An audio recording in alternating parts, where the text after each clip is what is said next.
कौन से टेस्ट होने चाहिए, कौन सी खुराकें होनी चाहिए अगर आप मैदे के मरीज हैं और अगर नहीं है तो? यंगस्टर्स में भी हम देखते हैं हाई ब्लड प्रेशर है तो ये पतला रहेगा खून उनका। शेक किसी किस्म का भी ठीक नहीं है, नई रिसर्च चाहिए। नई रिसर्च है, बिल्कुल बिल्कुल। हाँ। जी बिल्कुल। तरबूज के साथ एक जो मिथ है, मैं चाहता हूँ उसको भी क्लियर करें। लस्सी के हवाले से कहा जाता है कि नहीं लेनी चाहिए। बच्चे मोबाइल के पीछे पड़े हुए या नजर कमजोर और नीचे मुंह करके सारा दिन देखते रहते हैं, तो उसमें भी जो है वो सौंफ अगर खाएंगे तो बच्चों को जो है नजर की कमजोरी नहीं होगी। 4.5 करोड़ के करीब पाकिस्तान में इस टाइम शुगर का पेशेंट है और 2030 में ये डबल होने के चांसेस हैं। ईद आ रही है और ईद कुर्बा में आपको पता है कि लोगों ने फिर बारबेक्यू पार्टियां भी करनी है, लोगों ने फ्रीज भी करना है, गोश्त को रखना है महीनों दर महीनों। क्या किया जा सकता है? खुराक लेना जरूरी है, खाना जरूरी है, लेकिन पागलपन भी तो नुकसान पहुंचा सकता है। अस्सलाम वालेकुम, सत श्री अकाल। मैं हरमीत सिंह हूँ और आप देख रहे हैं आपका अपना एक्सेल यूट्यूब चैनल। नाज़रीन, आज बात करेंगे, आपको पता है कि गर्मियाँ बड़ी तेजी से बढ़ रही हैं और जैसे जैसे गर्मियाँ आती हैं बहुत सारे मसाइल जो हैं वो भी तेजी से फैलना शुरू हो जाते हैं, खासकर मैदे के, जिगर के, दीगर अमराज का भी मसला होता है। लेकिन इसके साथ साथ खुराक का कौन सी खुराक लेनी चाहिए, कौन सी नहीं लेनी चाहिए। ईद भी आ रही है, वो भी गर्मियों में, तो ईद में क्या एहतियाती तदाबीर होनी चाहिए, इस पर बात करने के लिए हमारे साथ बड़े खूबसूरत मेहमान, हमारे प्यारे दोस्त डॉक्टर मोहम्मद सज्जाद साहब आज फिर स्टूडियो मौजूद हैं। डॉक्टर साहब, बहुत शुक्रिया आपका, thank you so much. Sir, thank you. Doctor साहब, गर्मियां शुरू हो चुकी हैं और आपको पता है तेजी से बढ़ रही हैं। हालांकि मई के मिड तक तो बड़ा अच्छा माहौल था, लेकिन अब आपको पता है कि बड़ी तेज हो चुकी हैं। खासकर गिला शिकवा आता है गर्मियों में मैदे का, कि जलन बड़ी ज्यादा शुरू हो जाती है। दर्द तो वैसे होता है, लेकिन जलन का मसला है, फिर इसके साथ साथ और भी बड़े मसाइल मैदे के साथ जुड़े होते हैं। तो क्या सजेस्ट करेंगे? हम तो जाएंगे बावर्ची खाने भी, लेकिन इसके साथ साथ कौन से टेस्ट होने चाहिए, कौन सी खुराकें होनी चाहिए अगर आप मैदे के मरीज हैं और अगर नहीं है तो? जी बिल्कुल, इसमें ये है कि गर्मी चूंकि एकदम ही तेजी से शुरू होगी, बाकी लास्ट वीक अच्छा वेदर चल रहा था, तो इसमें कोशिश ये करनी है कि आप लोगों ने दही का इस्तेमाल जो है गर्मियों में कभी ना भूलें, बल्कि सर्दियों में भी ना भूलें। आपकी एजिंग कम हो जाती है, एज कम लगती है। जो बंदे दही 1 प्लेट डेली खाना शुरू कर देते हैं, उसमें कोशिश करें कि आप दोपहर के खाने में दही या सुबह नाश्ते में दही, सनसेट से पहले दही जो है ना वो अच्छा इफेक्ट करता है। अच्छा। मगर होटल्स में जब हम जाते हैं किसी भी टाइम, तो सबसे पहले हमें जो है वो दही दिया जाता है और रायता पता नहीं कब का बना होता है और सैलेड साथ दिया जाता है। हमने जो है ना वो देखना है कि किस तरह हम इन चीज़ों से जो है ना वो बच सकें। कोशिश करें सनसेट से पहले आप जो है वो सैलेड का इस्तेमाल करें। नींबू पानी, ये आपको गर्मी नहीं लगने देगा। और अगर अल्सर है फिर भी कुछ नहीं होता, ठीक है जी। अच्छा। उसमें यह है कि नींबू पानी आप ले सकते हैं और कोशिश करें दिन में 1 से 2 ग्लास लें। आपका ब्लड जो है वो थिन रहेगा, पतला रहेगा। जिनको हाई ब्लड प्रेशर है, यंगस्टर्स में भी हम देखते हैं हाई ब्लड प्रेशर है, तो ये पतला रहेगा खून उनका, ठीक है। आपका मूड स्विंग होगा। विटामिन सी वाहिद विटामिन है जो कि आपकी बॉडी में नहीं ठहरता, इसको ऑफ एंड ऑन आपको लेना पड़ता है, तब जाके आपकी चिड़चिड़ापन, गुस्सा जो है वो कम होता है। और इसके साथ साथ सर मैंगो का सीजन आ गया, इसमें फुल रिच विटामिन सी। और जिन लोगों का हीमोग्लोबिन कम है वो अगर रोजाना 1 पाव के करीब आम एक खा लेते हैं और साथ नीम गर्म दूध पीते हैं, 15 दिन में अपना हीमोग्लोबिन कराएं 2 ऊपर। आम और दूध। अच्छा। नीम गर्म दूध शेक बना सकते हैं? जी बिल्कुल। शेक की एक अलग कैटेगरीज आ जाती है। शेक किसी किस्म का भी ठीक नहीं है, नई रिसर्च चाहिए। बिल्कुल बिल्कुल। हाँ। जी बिल्कुल। तो उसमें आप जो है आम खाने के बाद नीम गर्म दूध, एक जिसमें चीनी और कोई चीज आप और नहीं डालेंगे, शक्कर वगैरह। पेट खराब तो नहीं होगा? नहीं, बेहतरीन होगा नीम गर्म दूध। और ऐसी हमारी बहनें जो कि प्रेगनेंसी के दौर से चल रही हैं, उनके लिए तो बहुत ही जबरदस्त है ये, क्योंकि एक नई जिंदगी आ रही है, ठीक है। और हीमोग्लोबिन अमूमन हमारे मुल्क में अनीमिक बहुत हैं। प्रेगनेंसी ऊपर नीचे चल रही होती है, तो 8-10 में जो है ना प्रेगनेंसी जो है वो अच्छी नहीं चल रही होती। कोशिश करें कि इससे फायदा उठाएं ताकि आपका आने वाला बच्चा बहुत हेल्दी हो और आपकी सेहत भी हेल्दी हो। तो गर्मियों की हम बात कर रहे थे, इसमें एक तो नींबू पानी, फिर ये कि तरबूज का इस्तेमाल सुबह निहार मुँह अगर आप खा लेते हैं तो ये भी आपके मैदे की गर्मी को बहुत कम करता है। अच्छा। हमेशा कोशिश करें कि खाली पेट तरबूज को खाएं, क्योंकि इसमें पानी का कंटेंट बहुत ज्यादा होता है और लोग जो है वो रोटी साथ ही खा लेते हैं। ऐसा ना करें, कम से कम 1 से 2 घंटे का वक्फा हो। या तो मिड टाइम दोपहर के लंच और रात के डिनर के दरमियान भी आप खा सकते हैं, क्योंकि उधर से भी टाइम बच जाएगा, इधर से भी। और जब आप चावल खा लेते हैं उसके साथ कभी भी तरबूज का इस्तेमाल ना करें, आपको हैजे होने का बहुत ज्यादा चांस है। ये लोग, क्योंकि उसमें भी पानी की मिकदार ज्यादा, चावल में भी और तरबूज में भी। तरबूज के साथ एक जो मिथ है, मैं चाहता हूँ उसको भी क्लियर करें। लस्सी के हवाले से कहा जाता है कि नहीं लेनी चाहिए, ये क्या वाकई? जी बिल्कुल हरमीत भाई, इसमें ये है कि पानी तो लेना ही नहीं ना आपने, उसमें पानी इतना ज्यादा है। आप लस्सी लेंगे तो आपको मोशन लग जाएंगे और आपको हैजा होने के चांसेस होते हैं। तो कोई मैंगो के साथ आप लस्सी ले सकते हैं। अच्छा, बर्ची खाने में जाते हैं मैदे के लिए, स्पेसिफिक क्या ऐसी चीजें हैं जिसके साथ मैदा ठंडा रह सकता है, आप रिलैक्स रह सकते हैं और गर्मियों का सीजन आपका अच्छा गुजर सकता है? खाने के बाद अगर आपको जलन होती है, बर्निंग बहुत सारा लोग बताते हैं, तो सौंफ आपके किचन में पड़ी होती है, 3 चम्मच या तो सुबह दोपहर शाम 1 बड़ा चम्मच चबाते रहें, तो ये भी आपको बहुत ज्यादा रिलैक्स कर देता है स्टमक की मल्टीपल। और इसके साथ साथ इसका फायदा ये कि आपकी नजर कमजोर नहीं होती सौंफ से। अगर रोजाना आप 3 चम्मच खाते हैं, आपको किसी मेडिसिन की जरूरत नहीं होगी। और जो बच्चे मोबाइल के पीछे पड़े हुए या नज़र कमज़ोर और नीचे मुंह करके सारा दिन देखते रहते हैं, तो उसमें भी जो है वो सौंफ अगर खाएंगे तो बच्चों को जो है नज़र की कमज़ोरी नहीं होगी। इसका एक और भी तरीका है कि 1 गिलास तेज़ गर्म पानी करके नीचे उतार लें, 3 चम्मच सौंफ उसमें डाल दें, 10 पत्ते पुदीने के डाल दें, इसको ढाँप दें 3-4 मिनट के लिए, उसको फिर छान लें। अच्छा, मैं तो पूरा वो एक मिक्स करके बना लेता हूँ, क्या वो तरीका ठीक नहीं? ये ज्यादा बेहतर है जो मैं बताने लगा हूँ। ठीक है। तो आपको किसी भी किस्म के जो है वो सिरप पीने की जरूरत नहीं पड़ेगी। ये बहुत ही जबरदस्त, आपके जो रिफ्लेक्सेस ऊपर आते हैं, बर्निंग सेंसेशन होती है एसोफेगस में, वो सारी ठीक होगी। अच्छा। तो उसमें ये है कि वो जब आप नीचे उतार लें, 1 गिलास 3 चम्मच सौंफ डाल दें, 10 पत्ते पुदीने के डाल के इसको ढाँप दें, 3-4 मिनट के बाद इसको स्टेन कर लें जिस तरह चाय छानते हैं। सौंफ को आपने फेंक देना है, पत्ते चबा लेने और वो पानी घूंट घूंट करके पिए। बड़े से बड़ा स्टमक का जो इशू है वो इंशाल्लाह with in a week solve होता हुआ आपको नजर आएगा।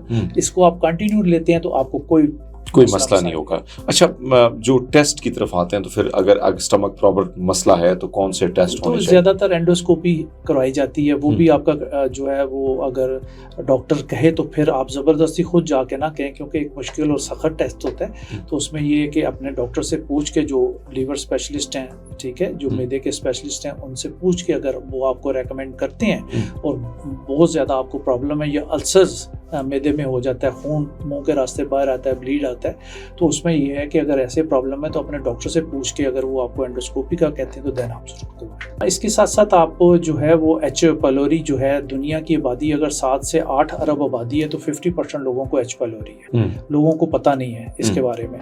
तो एच पाइलोरी हमेशा जो है वो स्टूल में अगर आप लोग चेक करवा लें, एंटीजन जो स्टूल में अगर एच पाइलोरी चेक कराएंगे तो उसमें सही पता चलेगा। ब्लड में अमूमन जो हम देखते हैं वो पॉजिटिव ही आ रहा होता है, तो इंसान फिर मेडिसिन खाते हैं, स्टूल की तरफ करवा लें तो आपको फायदा बेहतर होगा। डॉक्टर साहब आते हैं, हर बंदा कहता है कि जिगर की गर्मी के लिए ये मशरूब दस्तयाब है, ये यूज़ करें, ये इस्तेमाल करें।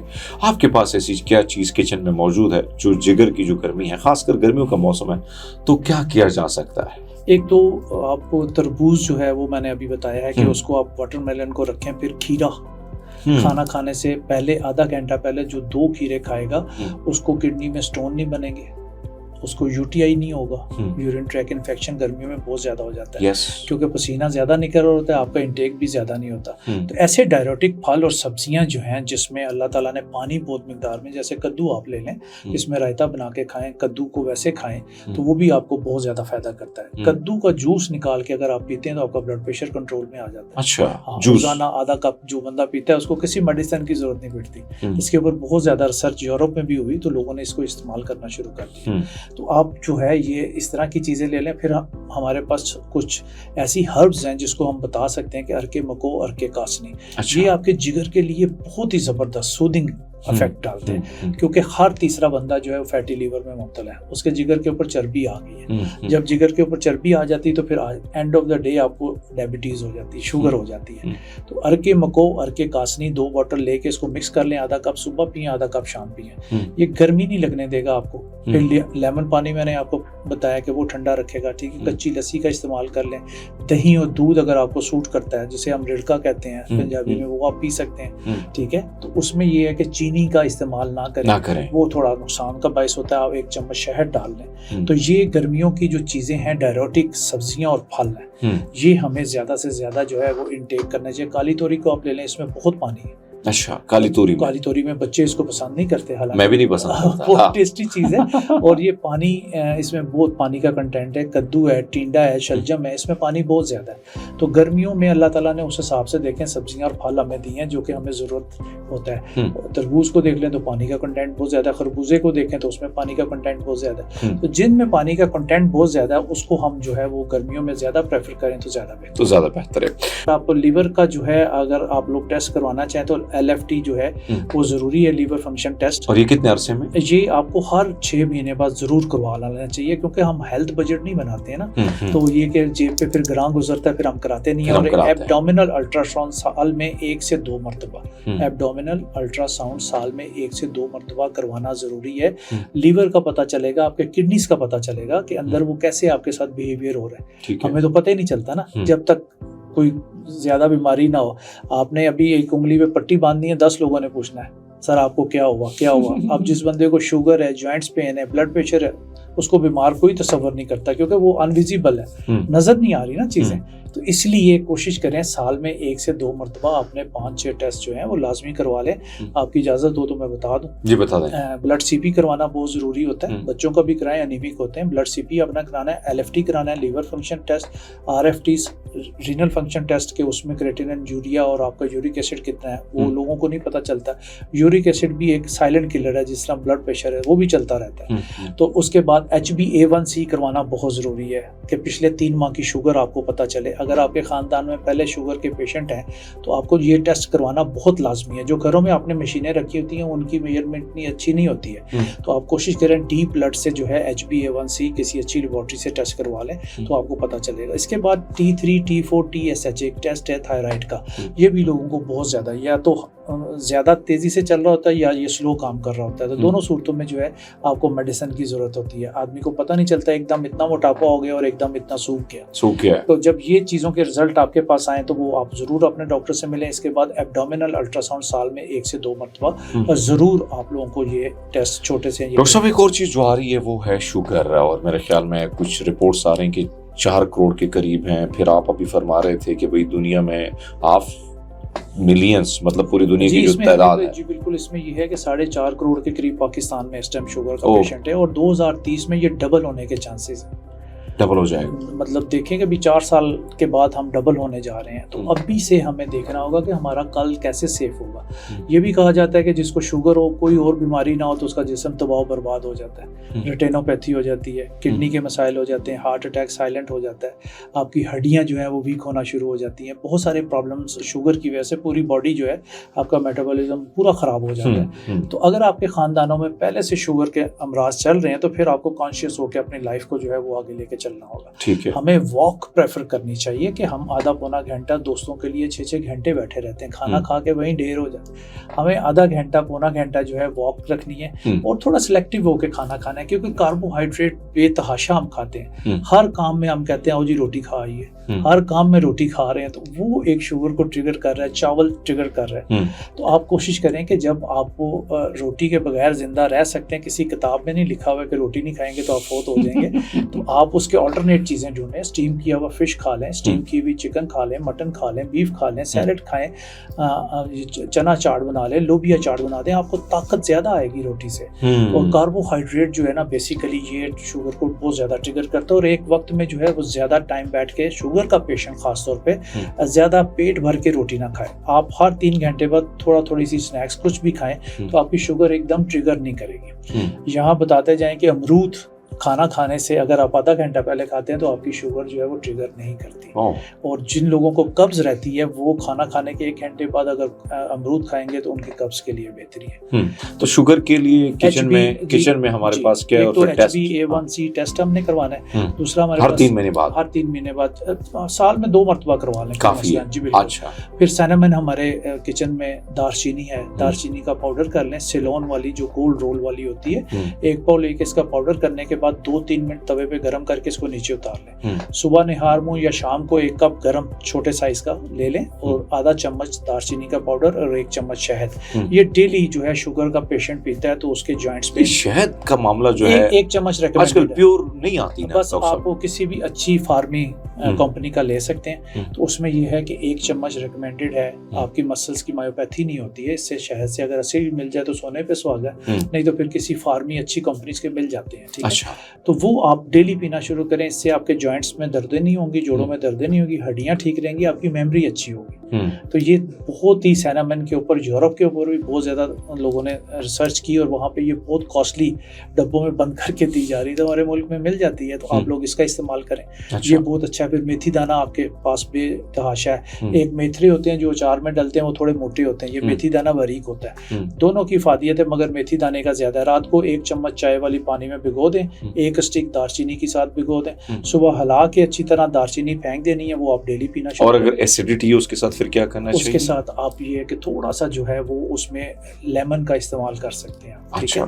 तो इसको आप रेगुलर इस्तेमाल करेंगे तो ये आपकी शुगर को वैसे ही बैलेंस करेगा। डॉक्टर साहब, ईद आ रही है और ईद कुर्बा में आपको पता है कि लोगों ने फिर बारबेक्यू पार्टियां भी करनी है, लोगों ने फ्रीज भी करना है, गोश्त को रखना है महीनों दर महीनों। क्या किया जा सकता है? खुराक लेना ज़रूरी है, खाना ज़रूरी है, लेकिन पागलपन भी तो नुकसान पहुंचा सकता है। बहुत ज़्यादा अच्छी बात आपने की कि पागलपन ज़्यादा ही हो जाता है, क्योंकि गोश्त हमारी ब्रोच से आम दिनों में बाहर होता है। इतना ज़्यादा हम गोश्त नहीं खाते हैं, तो उसकी वजह से जब इतना गोश्त नज़र आता है, बंदा कहता है एकदम खाना शुरू कर दो। और ईद खुशी का त्यौहार है, वो गम में बदलने की कोशिश करते हैं। किसी को मोशन लग जाते हैं, किसी को पेट में दर्द शुरू हो जाती है। तो आप सिलेक्टिव होके गोश्त खाएं, ज़रूर खाएं थोड़े थोड़े टाइम के साथ, क्योंकि गोश्त को 3 से 4 घंटे लगते हैं हजम होने में। जी ठीक है जी। आपने दोपहर को गोश्त खाया, शाम को फिर गोश्त खा रहे हैं, रात को फिर किसी को मेहमान आपने खुद बना लिया या आप किसी के मेहमान बन गए, तो उधर जाके बेतहाशा डिशें होती हैं। खास तौर पे बारबेक्यू लाइव चल रहा होता है, तो बारबेक्यू भी एक कार्बन काज करता है। उसमें जो कोयला है वो कैंसर काज करता है, ठीक है। लोग ये समझते हैं हम बहुत अच्छा खाना खा रहे हैं और रोजाना की बुनियाद पे वो बारबेक्यू खा रहे होते हैं। तो ऐसा कभी ना करें, कभी कभार ठीक है। अगर उस कोयले से वो जल जाए, उसको अच्छी तरह आप साफ कर दें, बोटी वहां से उतार के फिर खाने की कोशिश करें। इतना बारबेक्यू भी जो है वो मैदे का कैंसर काज कर रहा है। लोगों को चाहिए कि वो इतना बारबेक्यू ना खाएं। और चूंकि गर्मी में आ रही है, तो इसके साथ दही का इस्तेमाल बहुत जरूरी है। हाँ, वो आपको हाजमा करेगा और जल्दी आपका गोश्त जो है ना हजम हो जाएगा। शाम को फिर आपने शिफ्ट लगानी। और इस मौसम में लेमन घर में रखें और दही, लेमन उसके ऊपर निचोड़ के आपने खाना है गोश्त के ऊपर, वो भी हाजमे के लिए आपके लिए बेहतर है। साथ सैलेड आप खाएं और दही की 1 प्लेट जो है वो लाजमी खाएं। कोशिश करें कि एक दिन में एक ही दफ़ा गोश्त खाएं तो बहुत मुनासिब है। और फिर ये है कि उसमें सब्जी भी ऐड करने की कोशिश करें। अगर आपने 1-2 दिन ज़्यादा ही गोश्त खा लिया तो फिर टिंडे, कद्दू कुछ भी डालें, ताकि हर नवाले में बोटी ना आए। उससे भी आप ये देखें कि इस मौसम में यूरिक एसिड के पेशेंट बहुत ज़्यादा हो जाते हैं। अच्छा। क्योंकि ऊँट का गोश्त नमकीन होता है, वो ब्लड प्रेशर के पेशेंट्स के लिए ठीक नहीं है।